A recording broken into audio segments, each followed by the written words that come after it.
खड़ी चले आगे। मूड है पढ़ने का? नहीं है तो बना लो। आज बड़ा इम्पोर्टेंट, वैसे तो हर एक चैप्टर, हर एक टॉपिक, हर एक वीडियो इम्पोर्टेंट है बट ये कुछ ज़्यादा ही इम्पोर्टेंट है आपके लिए। शायद इस तरह का सर्किट आप लोग देखे होंगे और अगर सॉल्व नहीं करने आता होगा तो ये दिमाग चकराने के लिए काफ़ी है, ठीक है। लेकिन डरो मत, आज आप लोग को बताएंगे ऐसा सिंपलेस्ट तरीका जिससे ऐसे ऐसे सर्किट जो हैं, बड़े बड़े सर्किट्स जो हैं, आप लोग बहुत ही आसानी से सॉल्व कर लोगे, वो भी बिना डिले किए हुए, बिना किसी परेशानी के। तो हम लोग बढ़ते हैं आगे बिना समय गंवाए। तो आज हम लोग पढ़ रहे हैं, अभी हमारा जो मेन टॉपिक चल रहा है वो है कैलकुलेशन ऑफ इक्विवेलेंट रेसिस्टेंस। और आपने देखा प्रीवियस 3-4 जो वीडियोस है हमने इस पर बनाया हुआ है, और हमने स्टार्टिंग में ही कहा था कि काफ़ी डिटेल्स पढ़ेंगे हम लोग और काफ़ी मेहनत करने की ज़रूरत है, काफ़ी कुछ सीखने की ज़रूरत है। अभी और चलेगा ये, और इस पर सिमेट्री पर भी मैं 1-2 और वीडियोज़ बनाऊँगा और फिर वो लास्ट होगा। चलिए, इनफाइनाइट लैडर वाला हमने बता ही दिया है, तो इसको हम लोग बनाते सिमेट्री से, ठीक है। ये सिमेट्री होता क्या है? देखो, कई बार कंफ्यूजन होता है सिमेट्री सिमेट्री क्या है सिमेट्री, ठीक है। तो सबसे पहले तो समझना होगा सिमेट्री क्या है, या फिर ऐसे जो सर्किट्स हैं इसको हम लोग सॉल्व करते हैं कैसे? इक्वी पोटेंशियल मेथड से। आप देख रहे होंगे यहाँ पे हमने लिखा है calculation of equivalent resistance by the method of equi पोटेंशियल पॉइंट्स। इक्वी पोटेंशियल पॉइंट्स, इक्वी पोटेंशियल मतलब वैसे पॉइंट्स जिनका पोटेंशियल क्या है? इक्वल है ना। तो हम लोग कैसे सॉल्व करते हैं? कैसे सॉल्व करते हैं? सॉल्व इस तरह से करते हैं, हम लोग पहले फाइंड करते हैं, इक्वी पोटेंशियल पॉइंट्स फाइंड करते हैं, और उन सारे पॉइंट्स को क्या करते हैं, जो इक्वी पोटेंशियल पॉइंट्स हैं, इक्वी पोटेंशियल कहने का मतलब सेम पोटेंशियल, तो सेम पोटेंशियल इक्वी पोटेंशियल वाले पॉइंट्स को क्या करते हैं हम लोग? ज्वाइन कर देते हैं। इक्वी पोटेंशियल पॉइंट्स को क्या करते हैं? ज्वाइन। इक्वी पोटेंशियल पॉइंट्स को क्या करते हैं? ज्वाइन कर देते हैं। और ज्वाइन करने के बाद जो हमारा सर्किट है वह रिड्यूस हो जाता है सिंपल सीरीज या पैरेलल सर्किट में, जिसको हम लोग बहुत ही आसानी से बेसिक मेथड से सॉल्व कर लेते हैं, ठीक है। आप लोग नोट्स जरूर बनाते चलेंगे, हर एक वीडियोज का नोट्स आपके पास होना चाहिए, तभी आगे जाकर के रिवीजन आप लोग करेंगे। बार बार वीडियोस भी देख सकते हैं, नोट्स तो जरूरी है बनाना, ठीक है। तो कैसे सॉल्व करते हैं? तो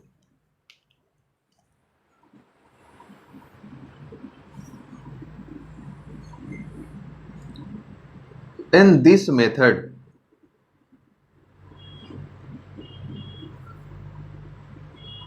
all the equipotential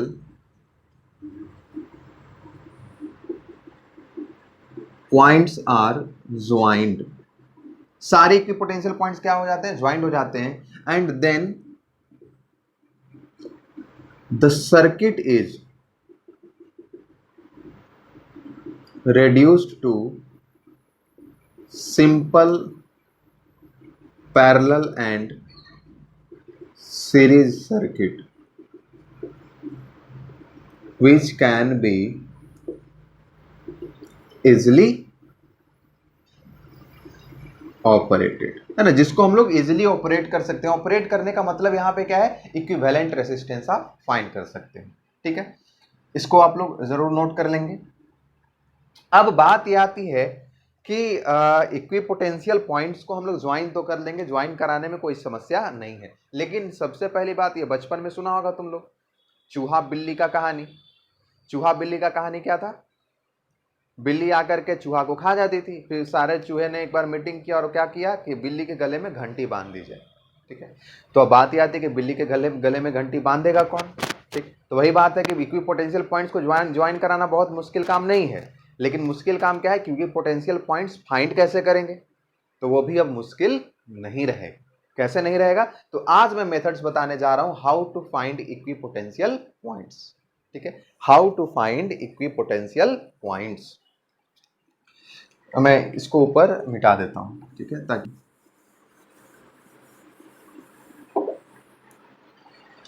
तो मैं आप लोग को बता रहा हूं कि इक्विपोटेंशियल पॉइंट्स कैसे फाइंड करेंगे। How to find equipotential points, कैसे? तो सबसे पहला पॉइंट ये, कि जब आपको इस तरह का सर्किट दिखेगा या फिर कॉम्प्लेक्स सर्किट दिखेगा तो उस सर्किट में आपके पास या उस सर्किट में सर्किट से रिलेटेड दो एक्सिस ऑफ सिमेट्री हो सकते हैं, है ना। देयर में बी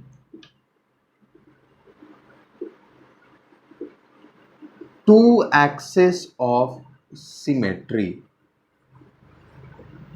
सिमेट्री कहने का मतलब क्या, एक तरह का, है ना। जैसे हमारा ये फेस है और ये नोज ऐसे, इसके अबाउट क्या है, ये सिमेट्री है। अगर यहां से हम लोग देखें तो जैसा इस साइड है वैसा ही इस साइड है, तो ये क्या है, सिमेट्री। क्लियर बात। तो यहां पे सर्किट मतलब वैसे लाइन के अबाउट सिमेट्रिक हो, है ना, मतलब दोनों तरफ एक जैसा हो, ठीक है। तो यहां पर हमने क्या कहा, there may be two axes of symmetry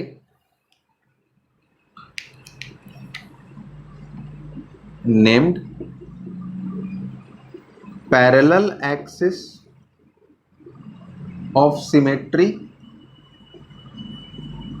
and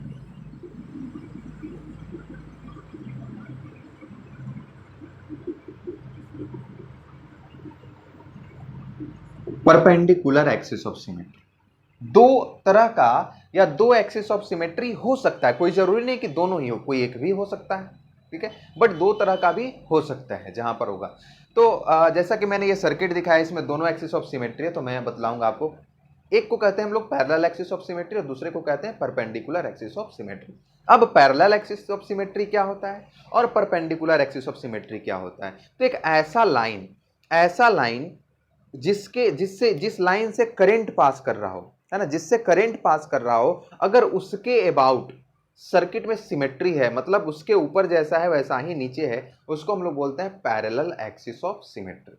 मतलब करंट के पैरेलल, है ना, करंट के लॉन्ग, उसको हम लोग क्या बोलेंगे, पैरेलल एक्सिस ऑफ सिमेट्री। जैसे आप देख सकते हैं इस सर्किट में, आप देखिए ये करंट फ्लो कर रहा है, यहां पे क्या है, करंट फ्लो कर रहा है, ये आई क्या है, करंट फ्लो कर रहा है। और इस लाइन के अबाउट जिसके अलोंग करंट फ्लो कर रहा है, उसके अबाउट आप देखें तो जैसा इसके इस साइड है ऊपर है, वैसा ही किधर है, नीचे है। जैसा ऊपर है वैसा ही नीचे है। दोनों तरफ देखने में क्या है, इस लाइन के दोनों तरफ देखने में कैसा है, सेम है। तो यहां पे क्या है, सिमेट्री है, सिमेट्री है। पहले तो ये देखना है सिमेट्री है कि नहीं है, तो सिमेट्री है। अब कौन सा सिमेट्री है, पैरेलल एक्सिस ऑफ सिमेट्री की परपेंडिकुलर एक्सिस ऑफ सिमेट्री है, तो यह है पैरेलल एक्सिस ऑफ सिमेट्री। क्यों पैरेलल एक्सिस ऑफ सिमेट्री है, क्योंकि यह लाइन जो है वो along the flow of current है, ठीक है। तो यहां पर हम लोग बोलेंगे, इसको एक कर लीजिए, द लाइन या the axis of symmetry along the direction of flow of current is called as parallel axis of symmetry। ठीक है। जैसे इस फिगर में अगर हम लोग बात करें, यहां पे इसका नाम दे देते हैं हम लोग ओ, तो A O A dash is parallel axis of symmetry. ये जो एक्सिस है यह क्या है, पैरेलल एक्सिस है। और यहां पर पैरेलल एक्सिस ऑफ सिमेट्री है किसके अलोंग, ए ओ बी, ए ओ बी, एडस नहीं है, ए ओ बी, ए ओ बी के अलोंग क्या है, parallel axis of symmetry. Perpendicular axis of symmetry क्या होता है, अभी हम लोग सिमेट्री पढ़ रहे हैं, अभी हम लोग सिमेट्री की बात कर रहे हैं, ठीक है। फिर मैं बताऊंगा कि इक्विपोटेंशियल क्या होता है, इक्विपोटेंशियल पॉइंट्स क्या होता है। तो बी परपेंडिकुलर एक्सिस ऑफ सिमेट्री क्या होता है, वह लाइन जिसके अबाउट सिमेट्री हो और वह लाइन किधर हो, करंट के फ्लो के डायरेक्शन के परपेंडिकुलर डायरेक्शन में हो, ठीक है। ध्यान देना, परपेंडिकुलर एक्सिस कहने का मतलब the axis which is perpendicular to the direction of flow of current and there is symmetry about that axis। आया समझ में। तो देखो यहां पे ये लाइन है, अगर हम लोग इस फिगर की बात करें, इसका नाम हम दे देते हैं पी ओ क्यू। तो पी ओ क्यू जो है, पी ओ क्यू यह क्या है, इस एक्सिस के अबाउट देखो सिमेट्री है कि नहीं, पहले तो ये देखना है ना सिमेट्री है कि नहीं है, अगर सिमेट्री नहीं तो बात ही खत्म हो जाएगा। तो सिमेट्री है, जैसा इधर है वैसा ही इधर है, तो यहाँ पे इस लाइन के अबाउट क्या है, सिमेट्री है। अब यह लाइन जो है वह करंट के फ्लो के परपेंडिकुलर डायरेक्शन में है, यह करंट फ्लो कर रहा है इस लाइन के अलोंग, इसके परपेंडिकुलर डायरेक्शन में है। तो यह लाइन क्या कहलाएगा, यह जो एक्सिस है क्या कहलाएगा, परपेंडिकुलर एक्सिस कहलाएगा, और यहां पर जो है परपेंडिकुलर एक्सिस ऑफ सिमेट्री भी है। तो यहां पर लिखेंगे the axis of symmetry along the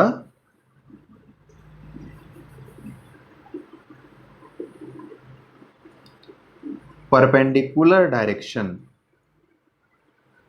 of flow of current is called as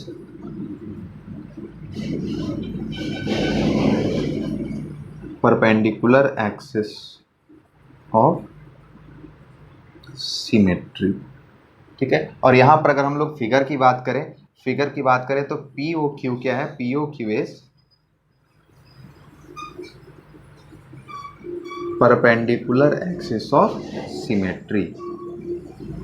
पीओक्यू क्या है, यहाँ पे परपेंडिकुलर एक्सिस ऑफ सिमेट्री है। तो यह तो मैंने बताया कि सिमेट्री क्या होता है और कितने तरह का सिमेट्री हो सकता है। ठीक है, अब हम लोग बात करते हैं कि इक्विपोटेंशियल पॉइंट्स की, अगर हम लोग बात करते हैं। ठीक है, तो आइए हम लोग यहाँ पे, अब मैं इसको मिटा देता हूँ, आप लोग नोट्स जरूर बना लेंगे, नोट्स इसको बनाते हुए चलना है। जो मैं ये लिखवाने का कारण यह है कि आप लोग नोट्स बनाएं। क्लियर,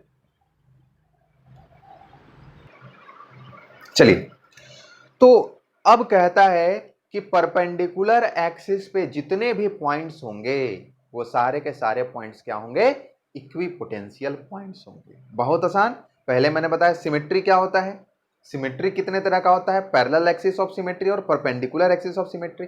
तो परपेंडिकुलर एक्सिस ऑफ सिमेट्री पे जितने पॉइंट्स होंगे सर्किट के, वो सारे पॉइंट्स क्या होंगे, इक्विपोटेंशियल पॉइंट्स होंगे। जैसे अगर आप इस फिगर में देखो, ये परपेंडिकुलर एक्सिस ऑफ सिमेट्री है यहाँ पे, तो पॉइंट्स P, O और Q, यह तीनों पॉइंट्स क्या होंगे, P, O और Q तीनों पॉइंट्स क्या होंगे, इक्विपोटेंशियल पॉइंट्स होंगे। ठीक है, तो आप यहां पे क्या लिखोगे, all the points on the perpendicular axis of symmetry are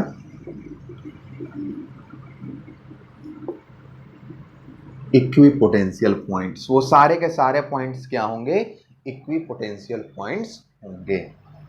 जैसे अगर हम लोग फिगर की बात करें, इन फिगर की अगर हम लोग बात करें तो पॉइंट्स हो गया P, O and Q are equipotential points. ये पॉइंट्स क्या हो गए, इक्विपोटेंशियल पॉइंट्स होंगे। अगला कहता है कि पैरेलल एक्सिस पे जितने भी पॉइंट्स हैं वह कभी भी इक्विपोटेंशियल नहीं होंगे। ठीक है, ध्यान में रखना है, परपेंडिकुलर एक्सिस ऑफ सिमेट्री पे जितने पॉइंट्स होंगे सारे के सारे क्या होंगे, इक्विपोटेंशियल पॉइंट्स होंगे, लेकिन पैरेलल एक्सिस पे जितने भी पॉइंट्स होंगे इक्विपोटेंशियल पॉइंट्स नहीं होंगे। The points on the parallel axis of symmetry can never be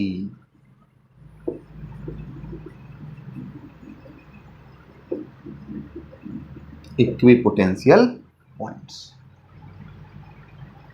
clear बात है, यहां तक बात समझ में आई है। अगला नेक्स्ट पॉइंट कहता है कि आप सर्किट को पैरेलल एक्सिस के अलोंग फोल्ड कर सकते हो। पैरेलल एक्सिस के अलोंग क्या कर सकते हो, फोल्ड कर सकते हो, और फोल्ड करने पर जितने पॉइंट्स ओवरलैप करेंगे सबके सब क्या होंगे, इक्विपोटेंशियल पॉइंट्स होंगे। ठीक है, ध्यान से देखना, मैंने क्या बताया, यू कैन फोल्ड या the circuit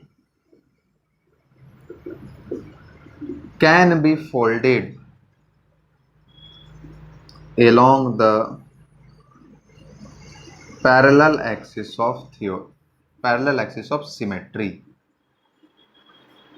and the overlapped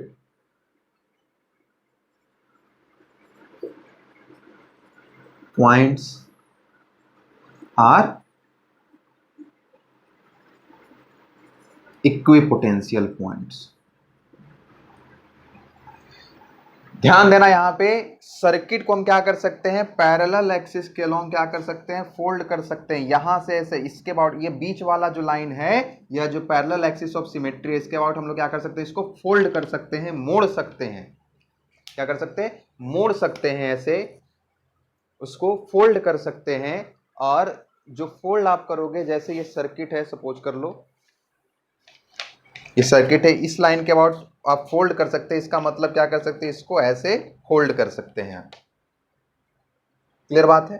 तो जब आप फोल्ड करोगे और उस टाइम उस पॉइंट पे देखना है, उस मोमेंट पे आपको देखना है कि कौन कौन सा पॉइंट ओवरलैप कर रहा है। तो जब आप इसको यहां से उठा करके ऐसे फोल्ड करोगे तो देखो, तो ये जो पॉइंट है, मैं यहां पे नेमिंग कर देता हूं, 1 2 3 4। तो इसको जब यहां से फोल्ड करोगे तो ये P वाला, P और Q क्या हो जाएगा, ओवरलैप कर जाएगा। ध्यान देना भाई, यहाँ पे P और Q क्या कर जाएगा, ओवरलैप कर जाएगा। ठीक है, ये तो ऑलरेडी आपको पता है, ये क्या है, परपेंडिकुलर एक्सिस ऑफ सिमेट्री पर है। तो P, O और Q तो ऑलरेडी क्या है, इक्विपोटेंशियल पॉइंट्स है, इसमें कोई शक वाली बात नहीं है। अब देखो, तो जब फोल्ड करोगे तो क्या हो जाएगा, ये 1 और 3 क्या करेगा, ओवरलैप करेगा। ऐसे यहां से उठा करके इसको फोल्ड कर रहे हो तो 1, ये 3 वाला क्या हो जाएगा, 1 के ऊपर आ जाएगा, और ये 4 जो है कहां पर आ जाएगा, 2 के ऊपर आ जाएगा। ठीक है, तो 3 1 इक्विपोटेंशियल पॉइंट्स हुआ, 4 2 क्या हुआ, इक्विपोटेंशियल पॉइंट्स हुआ। और POQ तो है ही, POQ तो है ही। क्लियर बात है। तो ये 3 1 इक्विपोटेंशियल, देखो अब आ गया, सारे इक्विपोटेंशियल पॉइंट्स आ गए, 3 और 1 इक्विपोटेंशियल, 4 और 2 इक्विपोटेंशियल, PO और Q इक्विपोटेंशियल। तो अब जो बिल्ली के गले में घंटी बांधने वाली बात थी, वो घंटी बंधा गया। ठीक है, अब क्या करना है, कहने का मतलब, बिल्ली के गले में घंटी बांधने का मतलब क्या था, आपको इक्विपोटेंशियल पॉइंट्स फाइंड करना था। इक्विपोटेंशियल पॉइंट्स क्या हो गया, फाइंड हो गया। अब क्या कहता है प्रोसेस, क्या कहता है कि इक्विपोटेंशियल पॉइंट्स को क्या करना है, ज्वाइन कर देना है। तो सर्किट तो हमारा ऐसे है, अब इसको सारे मतलब 3 को एक पे ला देना है, 4 को 2 पे ला देना है, और Q, O और P को एक जगह पे ला देना है। तो इसको लाने के बाद, ऐसा करने के बाद हमारा सर्किट क्या हो जाएगा, बिल्कुल और बिल्कुल बेसिक सर्किट की तरह एकदम रिड्यूस हो जाएगा हमारा, बिल्कुल सीरीज और पैरेलल में कन्वर्ट हो जाएगा, और आप देख करके ही बना सकते हैं। लेकिन मैं छोड़ूंगा नहीं, आपको बता रहा हूं यहाँ पे कैसे होगा, आगे क्या करना है देखेंगे यहाँ पे। आइए, इस सर्किट को हम लोग रिड्यूस करते हैं इक्विपोटेंशियल मेथड से। और हमारा जो इक्विपोटेंशियल पॉइंट्स, एक बार मैं फिर से बता दूं आप लोग को, कौन कौन सा है, 1 और 3,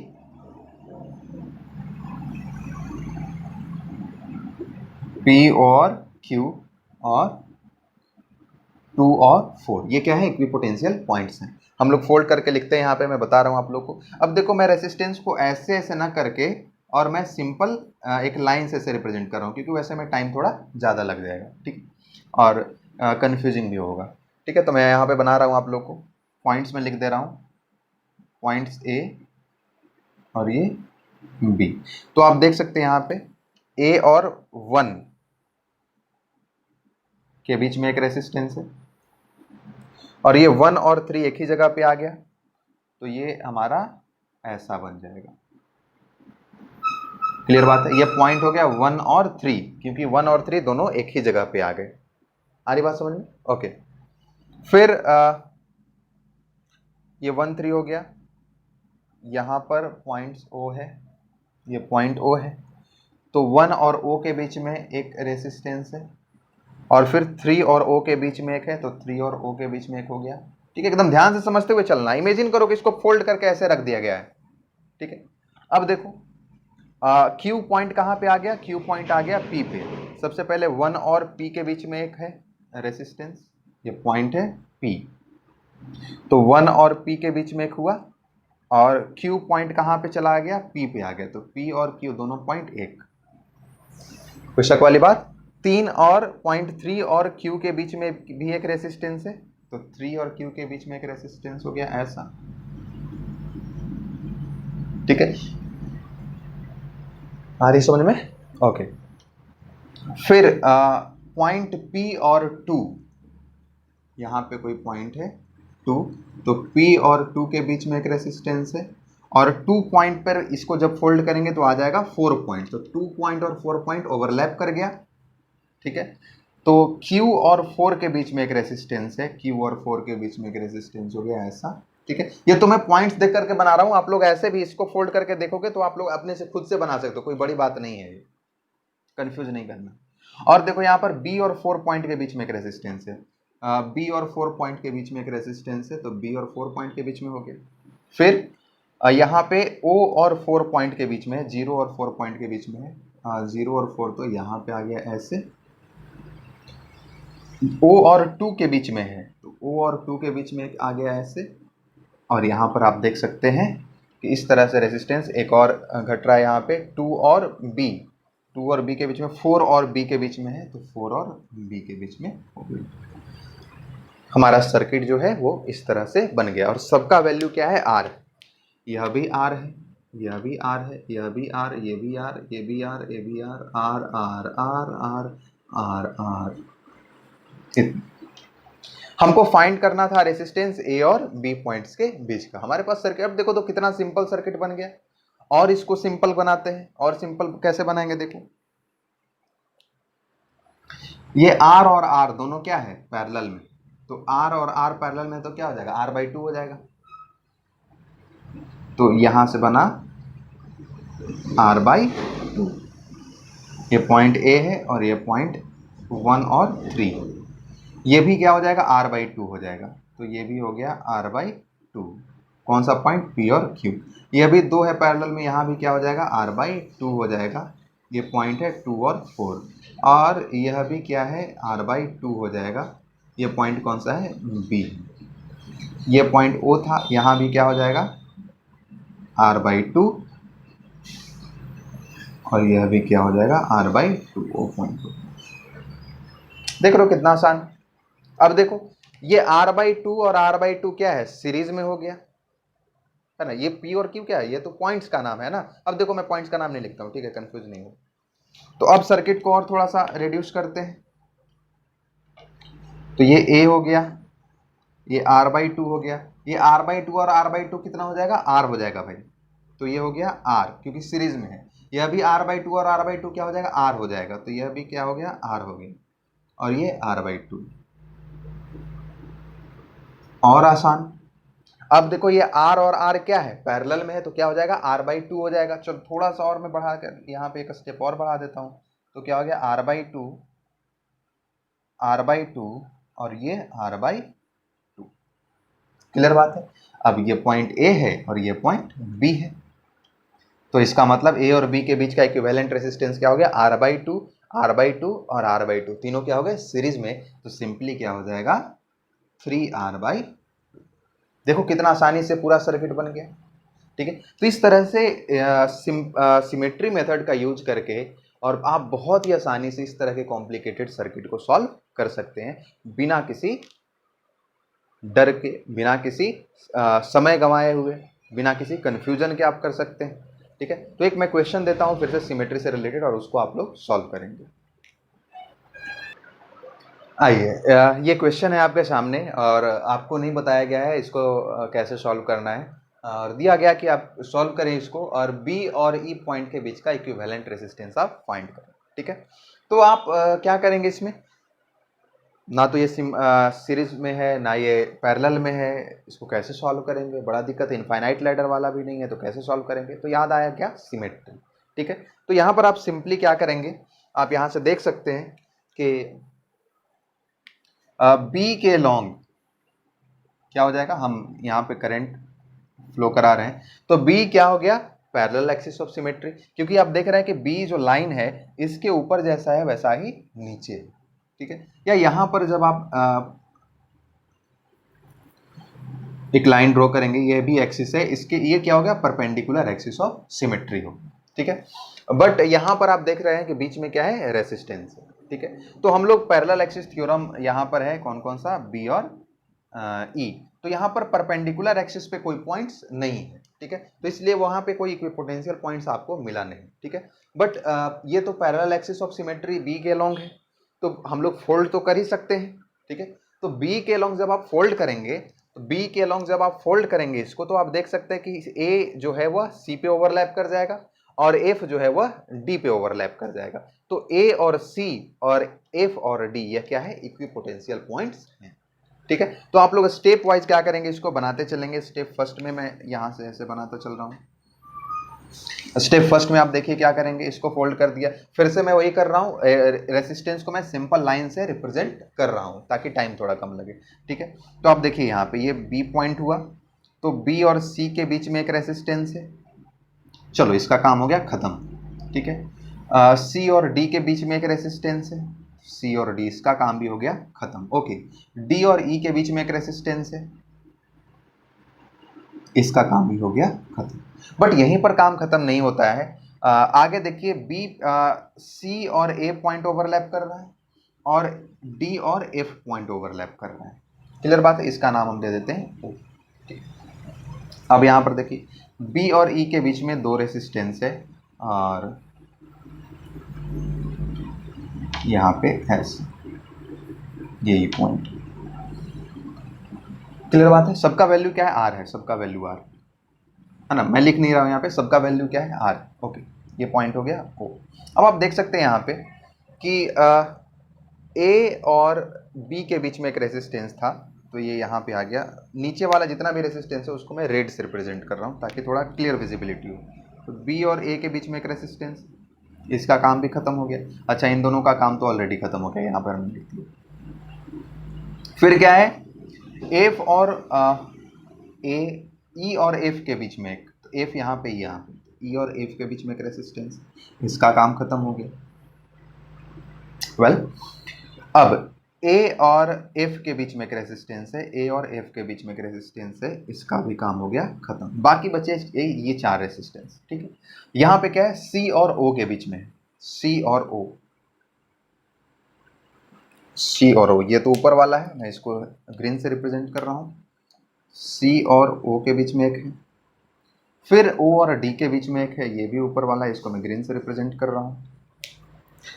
आगे ए और ओ के बीच में है, ए और ओ के बीच में है, इन दोनों का काम खत्म हो गया था, इसका भी खत्म। और एफ और ओ के बीच में, एफ और ओ के बीच में है, इसका भी काम हो गया खत्म। सारे रेसिस्टेंस को हमने लिख लिया।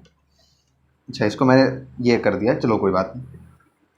क्लियर बात है, आ रहा है समझ में, पक्की बात है ना, झूठ मत बोलना। तो अब सर्किट हमारा इस तरह से रेड्यूस हो गया। अब इसको सॉल्व करना बड़ा आसान है। कैसे आसान है भाई, तो देखो नेक्स्ट स्टेप देखो, ये तो स्टेप, अगला स्टेप देखो, यहाँ पे मैं बना रहा हूँ, दूसरे कलर से मैं बनाता हूँ। चलो, ये फर्स्ट स्टेप था, ये step number second. Step number second में क्या हो जाएगा, देखो ये जितना भी आपको दिख रहा है, ये आर आर क्या हो जाएगा, पैरेलल में तो r/2 हो जाएगा। यहाँ पे क्या हो जाएगा, r/2 हो जाएगा, यहाँ भी क्या हो जाएगा, r/2 हो जाएगा, दोनों मिलाकर ये भी r/2 हो जाएगा और यह भी r/2 हो जाएगा। क्लियर बात है, बाकी ये दोनों आर आर रहेगा। तो आप देखिए यहाँ पे बी पॉइंट से शुरुआत करते हैं, बी और ये पॉइंट सी और ए जो है, यहाँ क्या हो जाएगा, r/2 हो गया। फिर ये वाला और डी और एफ के बीच में यह भी क्या हो जाएगा, डी और एफ वाले भी क्या हो जाएंगे, r/2 हो जाएंगे। फिर ये और ई के बीच में यह भी क्या हो जाएगा, r/2 ही होगा। क्लियर बात। अब ये यहां से यहां ओ,